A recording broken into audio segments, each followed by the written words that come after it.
Hello， 大家，我现在手里拿的呢就是三星刚刚发布的他们最新的折叠旗舰三星 Galaxy Z Fold 7，一起来带大家感受一下这款新手机啊。三星这一次 Z Fold 7不夸张的说是 Fold 系列7代产品最大升级，基本重新确定了产品形态和发展路线。我快速带大家过一下知识点，先看配色。我现在手里这个呢是这次的主打色暗影蓝，两个最明显的感受啊，一个是增加了金属质感，另一个就是更鲜艳明亮。同样光线下对比一下去年的 Z Fold 6蓝色 ，Fold 6呢对反光要更加克制，而 Fold 7就有明暗变化。迎着光线去看，大家就能够理解我所说的金属色质感了。这是星夜银，三星这几代呢从钛金属配色中尝到的甜头啊，基本上放弃了白色，对着金属色的渗反射驱猛攻。银色呢，在强光下要更接近白色，这个是密影黑啊，介于黑色和灰色之间的商务色。我把黑色和银色同时迎着不同光线给大家做一个对比啊，两个颜色呢都属于非常稳重的商务配色，不一定最出彩，但基本上不会后悔。除了3款标准配色，还有一款三星商城的定制色青霜绿，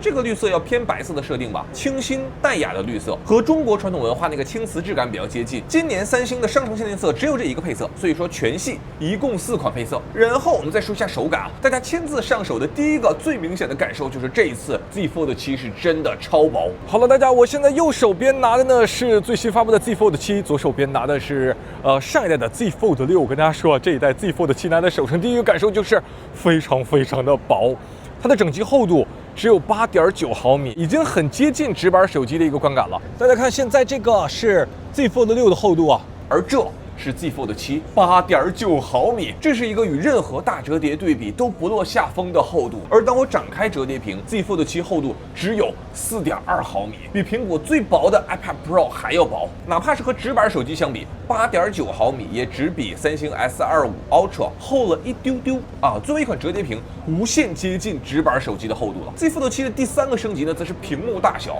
外屏从之前的细长条22:9调整到了现在21:9，更接近直板手机的一个比例吧。现场实测了一下，虽然说它变宽了，但是拇指的覆盖度两侧依然是非常轻松的。屏幕变宽之后呢，键盘面积也增加了。这一次在外屏上呢，搭配的是康宁大猩猩玻璃陶瓷2。据我所知，这应该是大折叠上第一次使用这个玻璃。内屏则从前代的7.6英寸提升到了现在的8英寸，要更接近正方形了。商务用户看表格啊，或者看 PPT 啊，都会变得更加友好。内屏实测对比边框，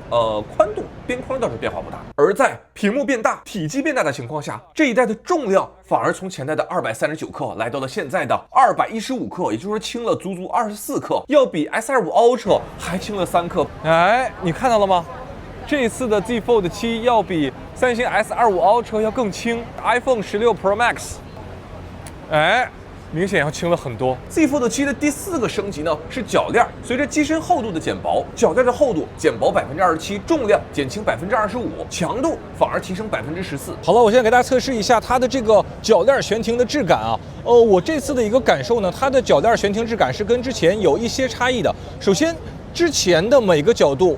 非常稳定，依然非常稳定。然后这次我觉得它有一个不同之处，就在于你看，在这个位置我稍微再给一点力，哎，它这里有一个打直的力度，这个力度是我在之前 Z Fold 6，包括之前的几代是没有的。作为对比，我给大家看一下，现在这个是 Z Fold 6啊，它的最后啊是没有那个弹簧力去给它打平的，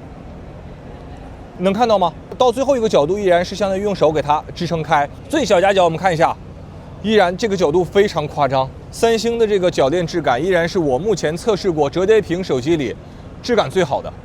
我推测是为了让展开状态下这个平板状态能变得更加平整。Z Fold 7的第5个升级是大家很关注的折痕，这应该是三星自打有折叠屏以来折痕控制最好的一次。你可以理解为之前6代机型都是那种深沟型的折痕，而这一代呢变成了和国产折叠屏更接近的平坦型折痕，就是这个折痕要更宽一点，但是要更浅了。同时，三星增加了内屏 UTG， 就是那个超薄玻璃它的厚度，然后把防水层取消了，直接去做到这个玻璃层当中，从而实现了在厚度大幅减薄的前提下，耐久度反而提升，而且依然支持防水，折痕还变浅，3重效果。Z Fold 7的第6个升级，这个其实就不能算升级了，应该是一个改变吧，就是它的内屏前置镜头从前代的屏下镜头又改回了标准挖孔镜头。之前几代那个屏下镜头挖孔呢，可以在不拍照的时候它是显示颜色，从而实现一个展开大屏更沉浸的视觉观感。但是呢，因为那个镜头上方啊，它还是是有屏幕像素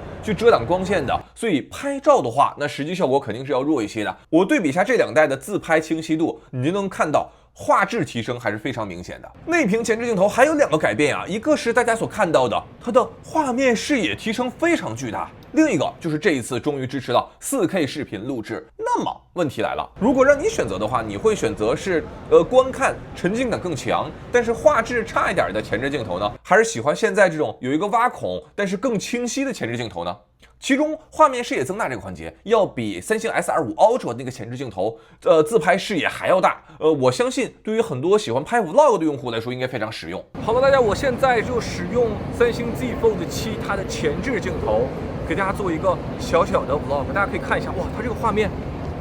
面如果日常用来自拍 Vlog， 我觉得效果应该很好。后置镜头方面呢，这一次超广角和3倍长焦都没有变化，核心升级呢是它的主镜头来到了2亿像素啊。但现场没有太多机会去测试这个镜头的表现，我简单说一下。首先在2亿像素模式下呢，首先画面细节会更多，毕竟2亿像素嘛，对不对？三星呢专门优化了夜间拍照和夜间拍视频。现场演示机里的这一段视频，我理解啊，前面这个黑暗环境就是没有开启夜景视频功能的，后边变得明亮的画面呢，则是开启夜景视频功能的啊。但这只是我的推测啊，实际还是需要我之后拿到手机详细测试再给大家反馈。另外，视频编辑中的音频橡皮擦功能也来到了 Z Fold 7系列当中啊，你可以针对视频中的人声进行优化或者分离，比如说这段我录制的视频声音是这个样子的。好了，大家，我现在就使用三星 Z Fold 7它的前置镜头，给大家做一个小小的 vlog。这个时候，如果我去提升人声效果，那么它的人声声音呢就会变得清晰明亮。